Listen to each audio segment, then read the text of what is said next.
Tracks hiss on wet chalk and crushed snail shells under the hedges when Mac snaps, "Contact right, tank, load AP." The lane is a throat.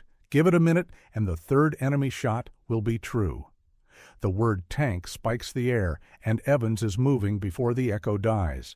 Waist pivot, shoulder to brace, eyes to the shadowed rack where dull painted bands wait. He grips an armor-piercing round, 30 kilos of promise or mistake, breath tasting of oil and old smoke, and yanks it free. The hull thrums under him. Steadiness is a lie he can't buy now. Evans swings the AP across his knees and onto the brass rails of the loading tray, forearms thick with effort, veins fat under a damp film. The turret smells like canvas rot and ammonia, air squeezed thin by 5 men and a quarter-inch of steel. He slides the round forward, copper driving band kissing the guide, the weight turning his wrists until his grip adjusts. The breech gapes at him, jaw serrated and flecked with grit he should have wiped, but didn't. He needs it in now. He pushes, feels the faint catch as the nose meets the chamber's throat. It wants to stick. It wants to jam. It wants one more heartbeat than he can give. Above, through smeared periscope glass, Hedgerow leaves strobe green-black in a rolling parallax as the cupola turns. 2 o'clock, Mac says, flat with the certainty that makes you obey before you think. Low, squared, Panzer. The radio is a crowded party, call signs clipped, stepped on by static, somebody shouting about mines up the lane. Mac never takes his eye off the slit. His hand slaps the side of the turret in a rhythm Evans knows means now. The choice isn't careful or quick. It's quick or dead. Harris is a ghost behind his telescope, cheek pressed to metal, breath fogging the rim where no one looks. On, he mutters, prayer and instruction. The sight is fixed magnification and unforgiving. The tunnel of it cuts away the world, leaving only the narrow gap between trunks ahead. Doyle, hunched down in his hole in the bow, keeps the engine at a surly idle that rattles your teeth and bones. He plays the pedal to keep them flat, swayed damped by nerves and wet brakes, but every root under the right track sends a new shiver through the forward deck. Nothing? Then something. A shape flicks open between leaves. Squat, not rolling, there, and gone. Mac's mouth opens on fire, but his tongue touches his teeth on an inhale, and Evans hears the change in it without understanding, hears the half-beat of doubt like a foreign object rattling in a pocket. He's ramming hard, the AP's copper band scraping the tray with a whisper like a match head. The barrel noses through brush, hedgerow branches rasping paint with a fibrous hiss that runs back into the breech and into his wrists. Every scrape makes the steel feel wrong. The breech is halfway closed, the jaw descending, when Mac's curse detonates inside the turret. "Belay, gun, not tank, he—" His voice cracks on the last, a flint strike on steel. The hedgerow gap stutters in his periscope, and he sees it. No turret silhouette, but a carapace of shield. A low muzzle brake like a mouthful of flat teeth tucked into earth, patient where a tank would be arrogant. Evans' forearms lock. The round is almost home. The block is almost seated. Almost is a kind of guillotine. His brain runs 2 tracks, the old training film that says, never pull around once the block starts to bite, and the new living film where the commander won't be wrong twice. He holds the breech in that bad half-locked place, teeth visible, click, not yet clunk. If Doyle stabs the brake now, the jar could slam the block, trap the round by its band, seize the mouth on copper like a dog on a sleeve.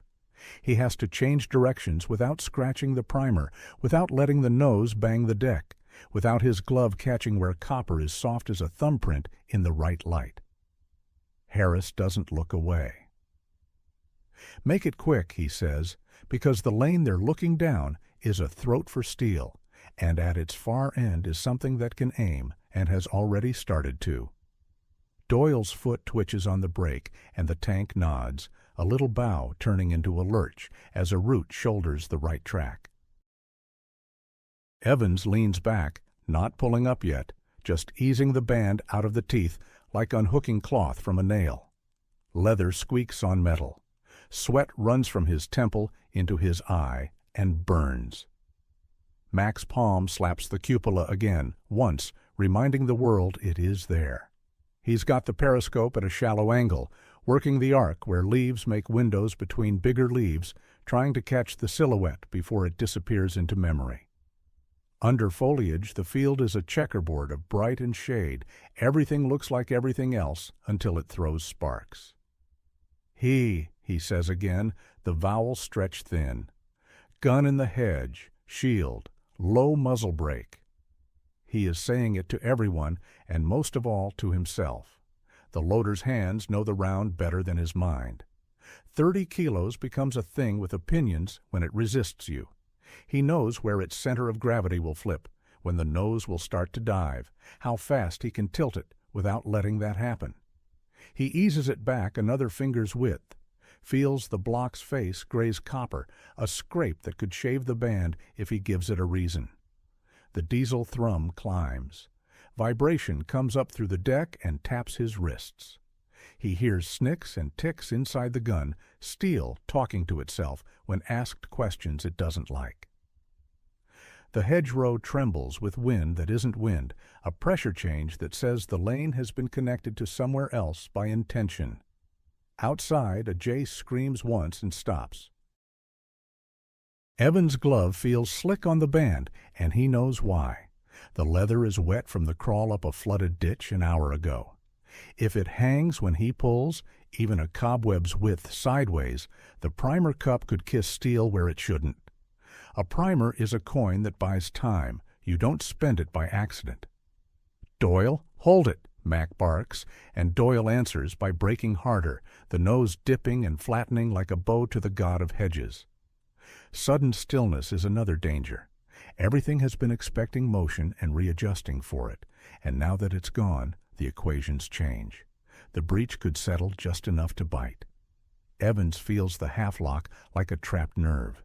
He shifts his hips, sets feet wider, lifts by thighs instead of back, mechanics drilled into him by men who aren't here now.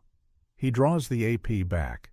The world squeezes down to copper band, steel tooth, the distance of a thumbnail between safety and a story someone tells about a loader's missing fingers. A bolt of noise snaps the hedgerow at eye level. A first shot, enemy, announced more than aimed, smashes through a plait of twigs above the barrel. Branches crack. Bark and dust shower the turret through the open commander's hatch, a rain of green specks and brown grit that pops against Evans' face and sticks. The tank flinches the way living things flinch when touched in surprise. "Short," Harris says, words small and tight. No one says incoming, there is only the next second. Evans has the band clear now, the round's nose hovering above the deck like a pendulum searching for gravity. The breech looks eager again, an animal that doesn't care what you feed it as long as your hand goes in too. He pulls the AP to his thigh, guides it into the rack, traps it with an elbow when it wants to roll, and goes for he without looking because he can find it blind.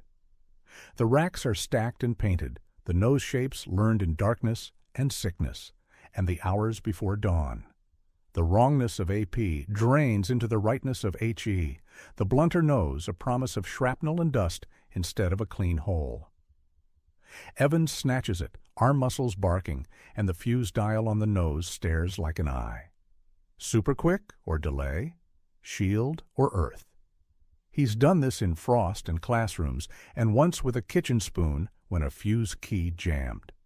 Today the dial turns like stone. Grit has got into the detent, the white line is off, and it resists. A turn half done is worse than not turned at all. Outside remains a game of slit frames and leaf shadows, but patience is finite. When guns speak, they speak in syllables. First the test, second the correction, third the name. Harris's breath is a silver smudge on the rim of his sight. "I've got a sliver," he says. He sees it, a slice of shield between trunks, a flat plane of gray, the place you hit if you want fragments to scythe. AP will whistle through. He, with the right fuse, will bite. Mac's eye is tight to glass, trying to keep the silhouette from being washed away by splinters and fear. The tube scrapes another branch as they inch. That long whisper rides down the barrel into the cradle, and into the breech, and into Evan's hands. Sound becomes touch, and touch becomes doubt. He's gotty halfway to the tray, and the dial is a stubborn knot. He feels grit under the nail. He flicks once, no movement, flicks harder, and the white mark grudges a quarter inch toward super quick. Not enough yet. A burst too late is no burst at all. The radio snaps with someone else's emergency. A contact shouted from a different hedgerow, a different lane, the same problem under a different sky. Ignore, Mac says, a gamble and a sin, and he commits to the threat he can almost see, rather than the one he can only hear. He repeats, to turn panic into habit. Evan's world is a circle from rack to tray, to breech to rack. He rides it faster than his body wants.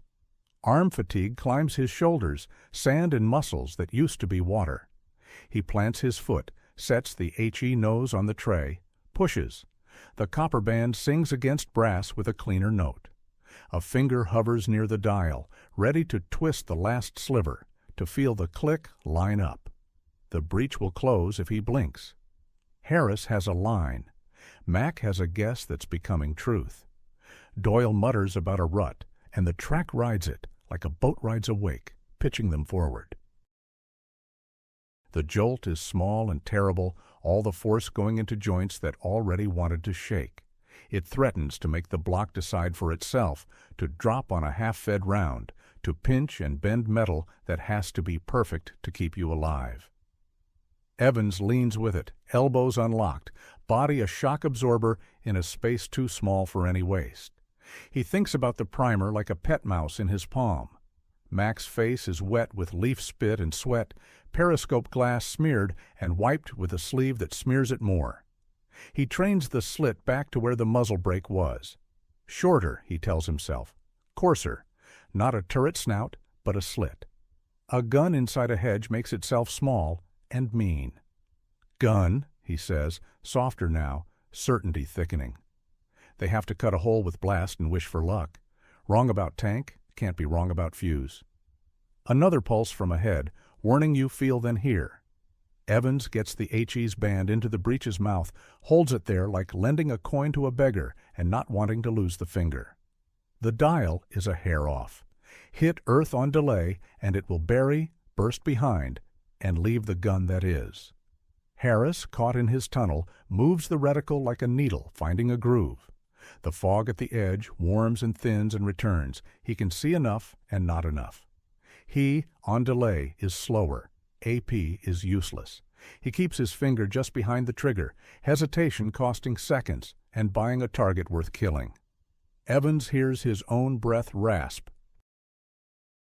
Fumes from previous shots live in the turret, trapped in corners, slipping out only when the breech yawns.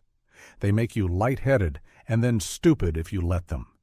He moves the dial the last increment. It clicks, not loud in the world, but loud in his hand. Super quick lines up, white mark kissing paint. He swallows tank taste, swears without voice, and pushes. The breech rides forward into his hands like a door closing itself. It hasn't locked yet, but the block wants to drop. There's another incoming sound ahead, a buzz snap like an angry wasp at very high speed, and something strikes the earth in front of the glacis with a fight-breaking thud that throws up mud and the smell of worms. "Seconds long," Harris says. The third will be true. Evans freezes with the band at the teeth of the breech, thumb still on the now set fuse, the block ready to fall. "You sure?" he breathes, because this is where two mistakes become one, and only one of those mistakes explodes in your face. Bark splinters patter down the hatch ring, and a hiss of leaves turns into a stitch of white line beyond the right periscope. Mac's voice steadies, low and certain where his eyes fight blur. Gun, not tank, gun, he. The net spits overlapping squawks. Right flank calling Panthers. Company net coughing call signs. None of it for them, and all of it somehow inside. Super quick. Now. On. He clips, to lock routine to choice. Doyle clamps the brake, flattening the nose, trading motion for aim. Evans drags the fuse mark the last reluctant hair to SQ, confirmation touch, and feeds the shell straight to the throat. Engine thrum threads the rails under his forearms. The shell feels like it's breathing against him. He finds the level that lets the band slide without scrape. The breech face is an eye waiting to blink. Mac's head corks in the cupola, one eye pressed to glass that wet leaves smear like finger paint. He sees the ringed muzzle brake wobble as branches bounce back, a squat jaw behind a thin rectangle of shield. Gun, 2 o'clock, narrow, just the plate, he says, voice flat to hold panic down. Step left. Doyle nudges, a slow crawl of track, hiss over wet chalk and crushed grass. Roots are a wall under a thin skin of lane, and the hull obeys like a bull trying not to gore a fence. Sight's fogging, Harris grits, center clear, edges blooming. He moves his cheek a fraction, trading one crescent of mist for another, keeps the crosshair on a square of dull gray. On the slit, he whispers. He has the plate, not the world. He needs blast where skin is thin. Hold her, Mac says. Doyle locks his boot. The tank squats, front idlers grinding softly into the bank. That shudder rattles the lugs enough that Evans feels the metal's temper change. He pushes through it. White on white, click. Evans sets the dial and sets his stance, palms away as he kisses the base to the chamber. The breech wants to bite. He pulls clear, and the block claps up with a steel gulp. His glove brushes the edge and leaves a curl of leather on the block face. He jerks back, knuckles skimming a lug. Blood beads and runs to his cuff. Stop the tube. No more branch, Mac hisses. The scrape is noise in a world where noise is aim. Doyle edges them a thumb back. The barrel clears a twig. Paint flakes fall and stick to wet steel. A voice walls on the net. Gun left. Get that. Too close to ignore, too far to help. Mac builds the wall in his head. One gun often means a pair. He scans the sister gap and finds no second mouth yet. Margin shrinks. Now, he says. Harris breathes down to a thread. Periphery is milk. Center is steel. He eases the trigger. Evans palms the recoil guard and clears the tray. Doyle's boot is stone. The world pauses on a single hinge. The turret jumps. White light, square black recoil, air slapped flat, then dragged back. Noise doesn't hit ears, it hits bone. The spent case claws out and clinks to the deck, rolling toward the corner where other brass mouths lie. Outside, the muzzle bellows orange and gray, the hedge swallows. In the slit, the round kisses the lip and breaks open as promised, super quick at skin. Steel buckles, folds. The low-profile muzzle brake jerks sideways, then droops, a broken jaw. The burst coughs back into the pit behind the plate. A black arm flickers up and drops. Earth puffs, pelting trunks that frame the lane like pillars in a small chapel whose altar just blew apart. No scream rides back, just the hoarse rumor of a machine trying to run while braked. Up, Evans shouts because the dance doesn't stop. He thumps the hot casing aside, skin bites through leather, and reaches for he again. His fingers stick an instant on a band where wet glove kissed copper minutes ago. He twists free and grabs the next. He rams. Teeth take. The block closes clean. Up, radio says, gun neutralized from somewhere else. Mac bites it away. Again. Harris slews a hair left to the place a runner might pop up. Fog rims his sight, but the center is clearer now, as if the first hit took a piece of tension from his spine. An enemy round arrives lower, measured, late, but knowing. It strikes the gun tube right side with a harsh whang and a scuff of burnt paint, glancing in a way that rings the barrel but doesn't split it. Dust flares from their mantelet, paint chips snow inside. Evans tastes grit. Harris flinches into the eyepiece, some animal part trying to crawl through the hole. "Send," Mac snaps, punching the word. Second, he leaps. The lane erupts. The torn shield catches shards, feeds them back. A wheel, traverse gear, skips out, bounces twice, lodges in nettles. A figure crab walks on knees, helmet gone, hair slick. Fragments patter him back into the ditch. The muzzle brake sags, the barrel bent toward earth. "Up," Evans says on habit. Mac's hand floats, feeling for a heartbeat across leaves. "Traverse, check the left. We're not alone in this hedge." Doyle eases the brake a hair. The turret hushes into a minor swing. Harris lays the sight to a new interval. Smears on glass keep the world impressionistic. Evans uses the back of his wrist to wipe the eyepiece when Harris lifts his face, a quick cross that clears a narrow arc. In the lower corner, something moves, not like leaf.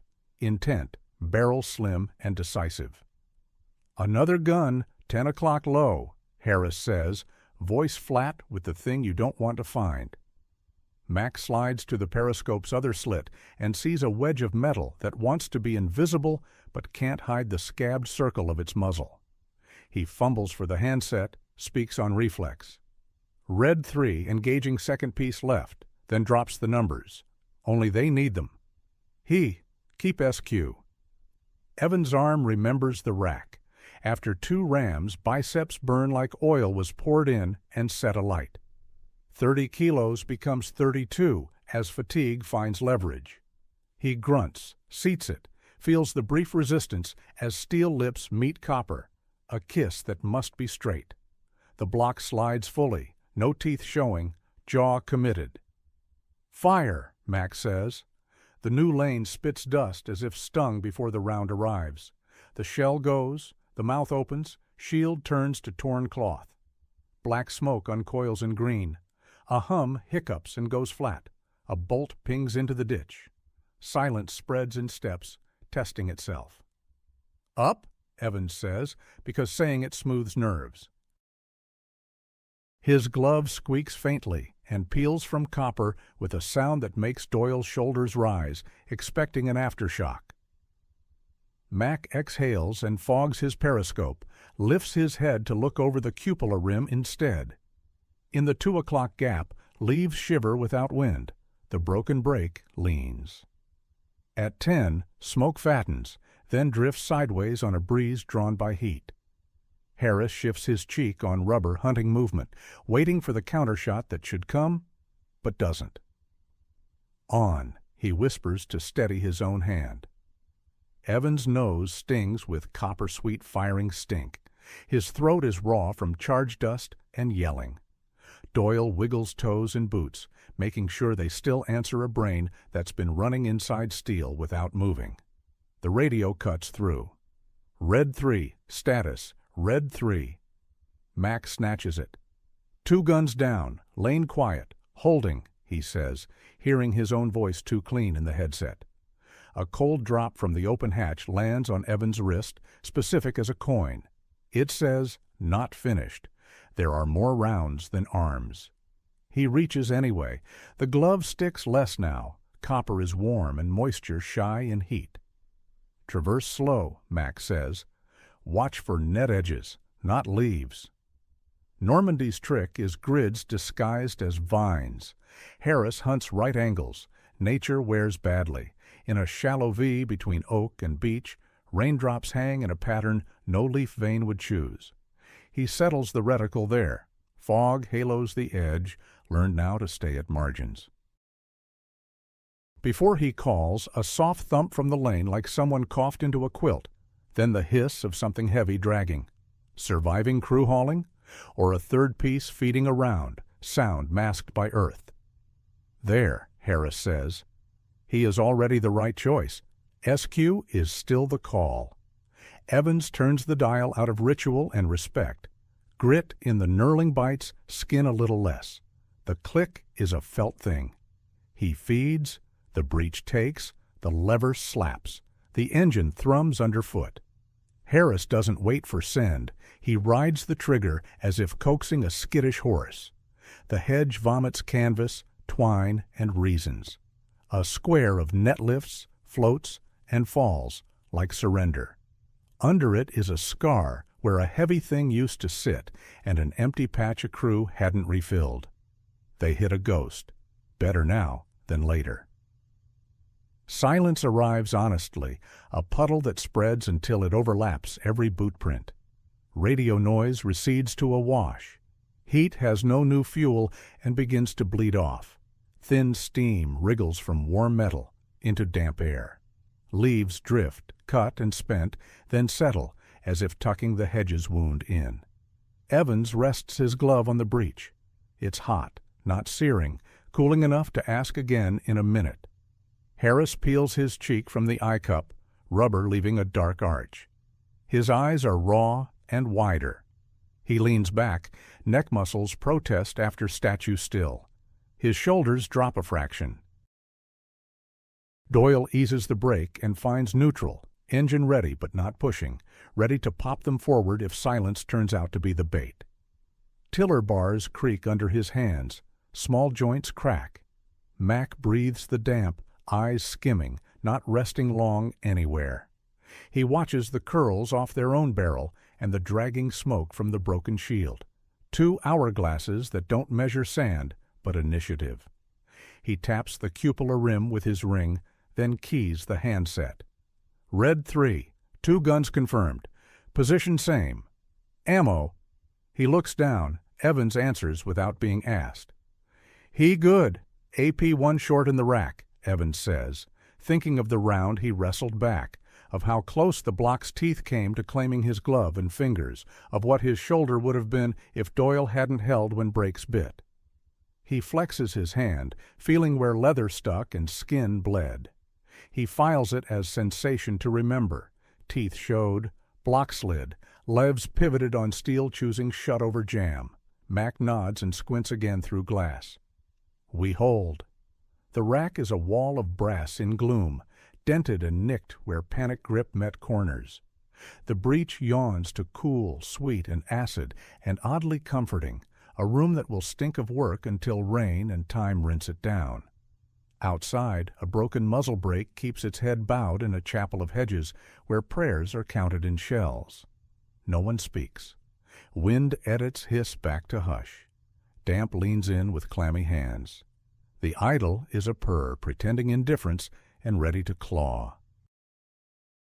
In the rain-silvered lane, torn camo diamonds spin in puddles and then settle, water taking them down.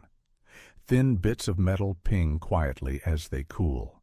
Somewhere beyond, a crow decides timing is right and calls once, flat and absorbed. Evans lays his palm on the breech and feels heat change, a home fire banking. He thinks only in mechanisms and skin. Half lock avoided, leather torn, block shut, next round ready. He breathes through his mouth. The air is hot and metallic and tastes like pennies. Watch your sectors, Mac says, softer. They do. Harris to the left notch, Doyle to the narrow driver's slot, Evans to the space between racks where a runner might flicker along the berm rather than the wall. Rain returns thin for a minute, a curtain hanging between trunks and blowing sideways, making the steam off their barrel twist. It stays like that for a long half-minute. That would be luxury in any room not made of armor. Orders will come. The lane will ask again. For now, the barrel steams in damp air, leaves settling like quiet confetti over chipped paint and a still, cooling breech.